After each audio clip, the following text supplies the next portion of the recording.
नमस्कार दोस्तों। मुंशी प्रेमचंद की कहानियों की कड़ी में आज की कहानी है माता का हृदय। मेरा नाम है नितिन और आप मुझे सुन रहे हैं मेरे चैनल बोधि वेदा पर। चैनल को सब्सक्राइब करें। अगर कहानी पसंद आए तो वीडियो को लाइक करें और कमेंट करें। तो चलिए शुरू करते हैं। माधवी के पति की 22 साल पहले मौत हो गई थी।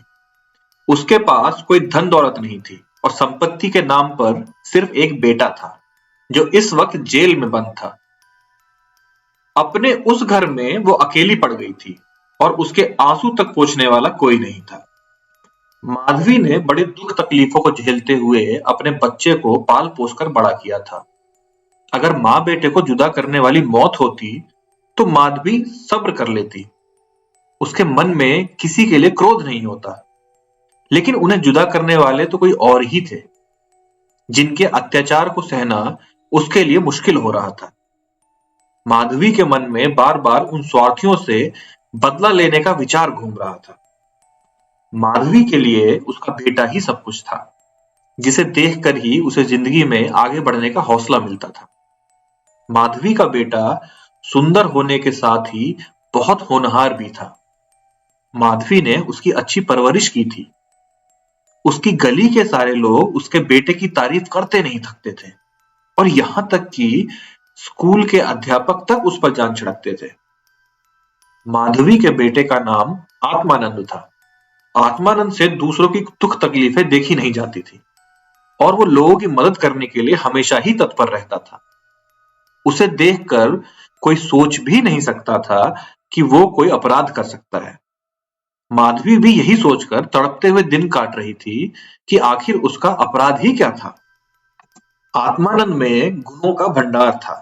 वो साहसी, निस्वार्थ और देशप्रेमी होने के साथ साथ कर्तव्य का पालन करने वाला इंसान था। साथ ही वो राजनीति में रुचि रखता था। वो बेबाक था और अपने राजनीतिक लेखों की वजह से सरकारी कर्मचारियों की नजर में आ गया था। पुलिस भी उसकी हरकतों पर नजर रखती थी। पुलिस बस एक मौके की तलाश में थी ताकि वो उसे जेल की सलाखों के पीछे डाल सके। जिले में एक डाका पड़ा। जिले में पड़े डाके ने उन सभी लोगों को आत्मानंद को फंसाने का अवसर दे दिया जो कि उसे पसंद नहीं करते थे। अब डाके से तार जुड़े होने का हवाला देकर आत्मानंद के घर की तलाशी ली गई, जहां मिले कुछ पत्रों एवं लेखों को डाके का मुख्य कारण बताते हुए उसे गिरफ्तार कर लिया गया।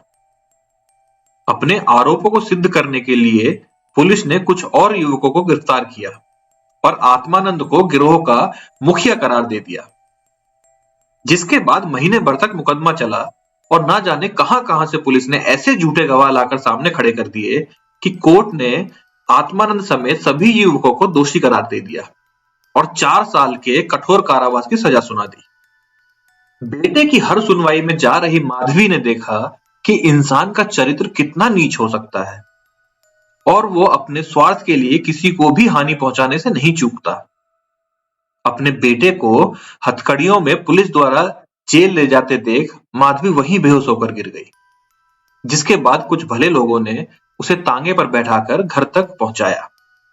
माधवी को जब होश आया तो उसे पूरा वाकया याद आया।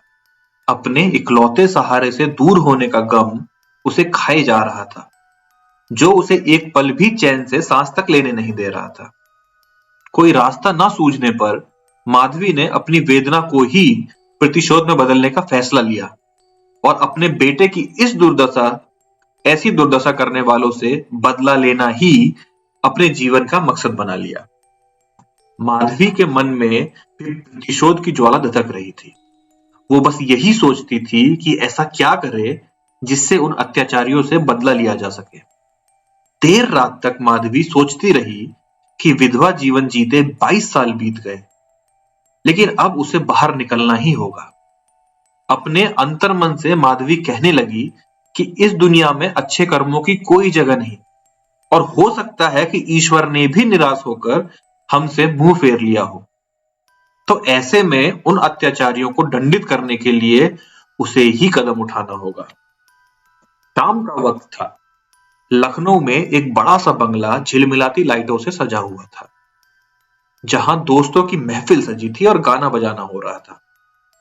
एक और मेज आतिशबाजियों से सजी थी, तो दूसरी ओर तरह तरह के पकवान रखे थे।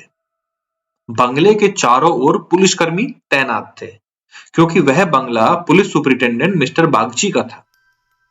अब बागची ने एक बड़ा मार्के का केस जीता था, जिससे खुश होकर अफसरों ने उसे तरक्की दी थी और जिसकी खुशी में जश्न मनाया जा रहा था। मार्के का केस जिसमें पुलिस बेगुनाह युवकों को झूठे केस में फंसाकर जेल में भर देती थी। यहाँ आए दिन उत्सव होते ही रहते थे। महफिल में रौनक बढ़ाने के लिए मुफ्त में गाने बजाने वाले, आतिशबाजियां और आधे दामों पर मिठाइयां व फल फूल उन्हें आसानी से मिल जाते थे। दौड़ धूप करने के लिए सिपाहियों की एक टुकड़ी हर वक्त उनके घर पर तैनात रहती थी। महफिल में गाने बजाने का कार्यक्रम समाप्त होने के बाद मेहमान अब भोजन करने लगे थे और दुकान से दावत का सामान ढोने वाले मजदूर उन्हें कोसते हुए वहां से चले गए थे। बस बाकी बचे मजदूरों के साथ एक बूढ़ी औरत वहां काम कर रही थी। वो बूढ़ी औरत चेहरे पर हल्की मुस्कान लिए अपने काम में मग्न थी। वो महिला कोई और नहीं बल्कि माधवी ही थी, जो बदला लेने के लिए मजदूर बनकर काम कर रही थी। महफिल खत्म होते होते सभी मेहमान जा चुके थे। इक्के दुक्के मजदूर बचा हुआ खाना समेट रहे थे। माधवी भी एक कोने में चुपचाप बैठी हुई एकटक सभी को देखे जा रही थी। सहसा मिस्टर बागची की नजर माधवी पर पड़ी, तो वो उसके पास पहुंचे और बोले, तुम अब तक यहाँ क्या कर रही हो? कुछ खाने को नहीं मिला क्या? माधवी ने नजर उठाकर बागची को देखकर कहा, साहब खाना तो मिल गया, लेकिन मेरे पास जाने के लिए कोई जगह नहीं है। अगर आपको ऐतराज ना हो तो मुझे यहीं कोने में पड़ी रहने दीजिए। माधवी की बात सुनकर बागची ने कहा, नौकरी कर लेगी बंगले में? बच्चे को पालना आता है क्या? बागची की बात सुनकर माधवी ने तपाक से कहा, जी साहब, बच्चों को अच्छे से खिलाना जानती हूँ और इसके अलावा घर के छोटे बड़े सभी काम कर सकती हूँ। बस मुझे एक मौका दे दीजिए। माधवी की ओर ध्यान से देखते हुए बागची ने कहा, ठीक है, तुम आज से ही काम शुरू कर दो। माधवी को बागची के बंगले में काम करते हुए 1 महीने से अधिक हो गया था। माधवी अपने काम में इतनी निपुण थी कि उससे पूरा घर खुश था। बागची की पत्नी का स्वभाव चिड़चिड़ा था और वो आलस में बस पड़ी रहती थी। उसकी सेहत भी कुछ ठीक नहीं थी, तो वो दिन भर बिस्तर पर या सोफे पर बस पड़ी ही रहती थी और नौकरों पर चिल्लाती रहती। उसके स्वभाव के कारण बच्चे का ध्यान रखने वाली आया ज्यादा दिन न टिक पाती। माधवी उसकी जली कटी बातें सुनकर भी चुपचाप अपने काम में लगी रहती, इसलिए बागची की पत्नी को उससे कुछ खास शिकायतें नहीं थी। उसने बच्चे की देखभाल की जिम्मेदारी भी माधवी को ही दे दी थी। बागची और उसकी पत्नी को इससे पहले भी कई बच्चे हो चुके थे, लेकिन अज्ञात कारणों से उनका एक भी बच्चा कुछ महीने या फिर साल भर से ज्यादा जीवित नहीं बच पाता था। इसीलिए इस बच्चे पर दोनों माँ बाप की जैसे जान बसती थी। पढ़े लिखे होने के बावजूद दोनों अपने बच्चे की सुरक्षा के लिए टोना टोटका व जंतर मंतर अपनाने से भी परहेज नहीं करते थे। बच्चा माधवी के पास ही ज्यादा समय बिताता, इस वजह से वो माधवी से काफी ज्यादा घुल मिल गया। अगर माधवी कुछ देर के लिए भी उसकी नजरों से दूर होती तो बच्चा जोर जोर से रोने लगता। बच्चा माधवी को ही अपनी मां समझता और उसके साथ खेलता तो खेलता ही रहता। वो दूध पिलाती तो पीता और वो सुलाती तो उसे नींद भी आ जाती। अपने पिता को तो बच्चा जैसे कोई अजनबी समझता और मां उस पर ध्यान ही नहीं देती थी।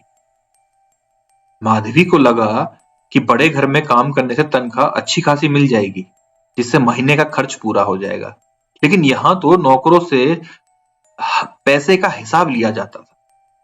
एक दिन बच्चे को गोद में उठाए माधवी ने मालकिन से कहा कि बच्चे के लिए कोई खिलौना गाड़ी मंगवा देती तो अच्छा होता। माधवी की बात सुनकर मिसेस बागची ने कुंठित स्वर में कहा, कहां से मंगवाऊं इसके लिए खिलौना गाड़ी? हाथ में रुपए भी तो होने चाहिए। इसका खिलौना 10-20 रुपए में आएगा और इतने रुपए कहाँ हैं हमारे पास? माधवी ने मिसेस बागची की ओर देखते हुए कहा, मालकिन खिलौना ही तो है। माधवी की बात सुनकर मिसेस बागची ने कहा, अब तुमसे क्या छुपाना, दरअसल तुम्हारे मालिक की पहली पत्नी से 5 बेटियां हैं, जो इलाहाबाद के एक स्कूल में पढ़ रही हैं। पांचों कुंवारी हैं और उनकी पढ़ाई लिखाई और दूसरे खर्चों में आधा वेतन चला जाता है। ऊपर से लड़कियों की शादी करवाने के लिए कम से कम 25,000 रुपए लगेंगे। अब कहां से लाएं इतने पैसे? मिसेज बागची की बात सुनकर माधवी बोल पड़ी, मालिक को घूस भी तो मिलती होगी ना? माधवी यह कहकर चुप हो गई। तो मिसेज बागची ने गहरी सांस भरते हुए कहा, ऐसी कमाई में बिल्कुल बरकत नहीं होती। काली कमाई का पैसा एक हाथ आता है तो दूसरे हाथ चला जाता है। अब जैसे जैसे दिन बीतते जा रहे थे, माधवी के मन में उस बच्चे के लिए स्नेह और भी बढ़ता जा रहा था। कभी कभी बदला लेने की बात याद आती तो वो क्रोध से भर जाती और फिर बच्चे को देखकर शांत भी हो जाती। वहां रहते हुए माधवी मिस्टर बागची के परिवार की स्थिति से वाकिफ हो गई थी। कई बार तो वह अपना दर्द भूलकर उनके परिवार के लिए चिंतित हो जाती और उसका मन दया से भर जाता। माधवी सोचती रहती, मालिक आखिर 5 बेटियों की शादी कैसे कराएंगे? ऊपर से पत्नी भी बीमार रहती है और बच्चा बहुत छोटा है। जरूर उनके परिवार पर अभिशाप है, वरना इतना सब होने के बावजूद कौन दुखी रहता है? कमजोर बच्चों के लिए बरसात तो बीमारियां लेकर आती है। बरसात में उन्हें अक्सर खांसी, जुकाम और बुखार घेर लेता है। ऐसी ही बरसात में माधवी एक दिन किसी काम से अपने घर चली गई। पीछे से बच्चे ने रो रो कर पूरा घर सर पे उठा लिया। कुछ देर गोद में उठाने के बाद मिसेस बागची ने एक नौकर को उसे टहलाने के लिए सौंप दिया। कुछ देर आंगन में घुमाने के बाद नौकर ने बच्चे को हरी घास पर बैठा दिया। अब बारिश के पानी में जमीन गीली थी और बच्चा ऐसे ही कई घंटों तक पानी में खेलता रहा। वो नौकर दूसरे नौकरों के साथ गप्पे हाँकने में मस्त हो गया। काफी देर बाद जब नौकर को ध्यान आया तो वो बच्चे को फटाफट भीतर ले गया और उसके कपड़े बदलवाए। अब शाम होते ही जुकाम से बच्चे की नाक बहने लगी और खांसी से गले की आवाज आने लगी। देर शाम जब माधवी बंगले में पहुंची तो बच्चे की हालत देखकर उसका कलेजा फटने लगा। वो बच्चे को तुरंत मालकिन के पास लेकर पहुंची और कहा, देखो जरा बच्चे का क्या हाल हो गया, कहीं इसे सर्दी तो नहीं लग गई? बच्चे की हालत देखकर मालकिन भी हक्की बक्की रह गई, क्योंकि वो एक ऐसा मंजर था जो उसने पहले कभी नहीं देखा था। मिसेस बागची ने तुरंत नौकरों से अलाव जलाने को कहा। मिसेस बागची और माधवी दोनों पूरी रात बच्चे को ठीक करने में जुटे रहे। दोनों की आंखों में नींद जैसे कोसों दूर थी। ऐसे में सवेरा कब हो गया दोनों को पता भी न चला। मिस्टर बागची को जैसे ही बच्चे के बीमार होने की खबर मिली, वो डॉक्टर को सीधे लेकर घर पहुंचे। 3 दिन में बच्चे की हालत में सुधार आने लगा, लेकिन वो काफी कमजोर हो गया था। बच्चे का ख्याल रखने में माधवी ने दिन रात एक कर दिया। यह वही माधवी थी जो परिवार का सर्वनाश करने का संकल्प लिए उस घर में आई थी और आज उसी के घर के चिराग की सलामती के लिए दिन में हजारों बार ईश्वर से दुआएं मांग रही थी। शायद माधवी की दुआओं का ही असर था कि बच्चे की सेहत में धीरे धीरे सुधार होने लगा। एक सुबह मिस्टर बागची बच्चे के झूले के पास बैठे हुए थे और मालकिन सिर दर्द के कारण चारपाई पर पसरी हुई थी। माधवी पास में ही बैठी बच्चे के लिए दूध गर्म कर रही थी। माधवी की ओर देखते हुए मिस्टर बागची ने कहा, हम जब तक जिएंगे तुम्हारे एहसान के तले दबे रहेंगे। ये तुम ही हो जो बच्चे को मौत के मुंह से खींच लाई, वरना हम तो उम्मीद ही हारने लगे थे। इतने में मिसेस बागची भी उठकर पास आ गई और माधवी से कहा, तुम एक देवी बनकर हमारे जीवन के कष्ट हरने आई हो। आज अगर तुम ना होती तो पता नहीं क्या अनर्थ हो जाता। मेरी तुमसे एक विनती है। वैसे तो जीना मरना सब ऊपर वाले के हाथ में है, लेकिन तुम्हारे हाथ में जरूर संजीवनी है। मेरी तो किस्मत ही अभागी है, पर हो सकता है तुम्हारे पुण्यों से मेरे बच्चे की जान बच जाए। माधवी चुपचाप मिसेस बागची की बातें सुन रही थी। मिसेस बागची रुआसी आवाज में कहने लगी, सच कहती हूं, अब तो बच्चे को गोद में उठाने तक से डर लगता है। तुम इसे आज से अपना ही बच्चा समझो और इसकी मां बन जाओ। इसे भी तुमसे बहुत लगाव है। तुम इसे अपने साथ अपने घर ले जाओ और वहीं इसकी परवरिश करो। जब तक ये तुम्हारी गोद में रहेगा, हमें चिंता ना होगी। मिसेस बागची की बात सुनकर माधवी ने कहा, मालकिन, क्यों ऐसे बुरे विचार मन में ला रही हो? बच्चे की हालत में सुधार हो रहा है। देखना भगवान की इच्छा है सब कुछ कुशल मंगल होगा। इतने में मिस्टर बागची बोल पड़े, नहीं बूढ़ी माँ, मेरा दिमाग भले ही इन बातों को ढकोसला करार देता हो, लेकिन मन का एक कोना इस पर विश्वास करना चाहता है। मेरी अपनी माँ ने मुझे पैदा होते ही एक धोबिन को बेच दिया था, क्योंकि मुझसे पहले मेरे 3 बड़े भाइयों की मौत हो चुकी थी। इसलिए मेरी जान बचाने के लिए उन्हें जो उचित लगा उन्होंने किया। अब बारी हमारी है और हमसे जो बन पड़ेगा हम करेंगे। तुम इसे आज से अपना ही बेटा मानो और इसे साथ ले जाओ।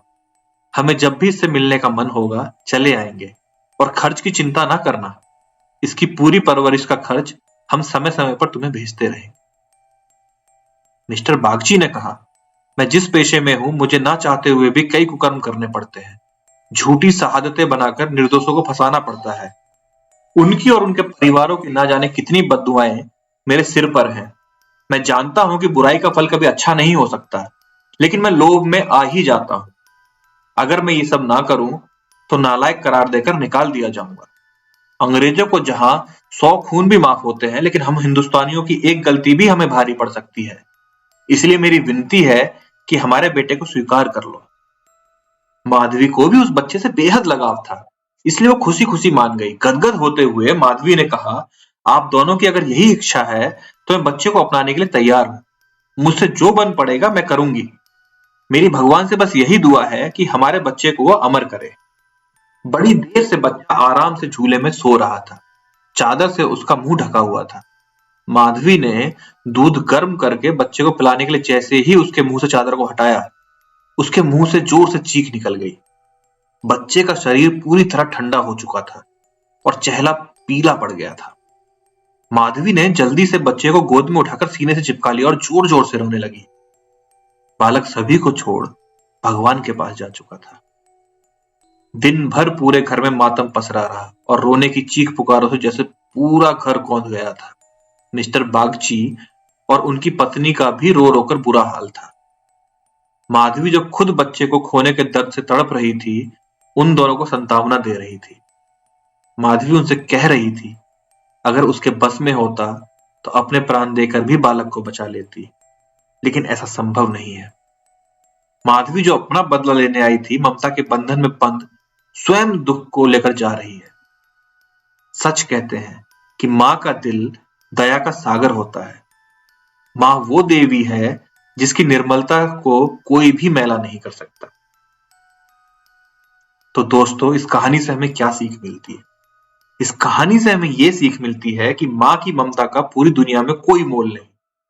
माँ अपने बच्चों की तड़प नहीं देख सकती, और बच्चे की ममता के आगे वो अपना सारा क्रोध भूल जाती है।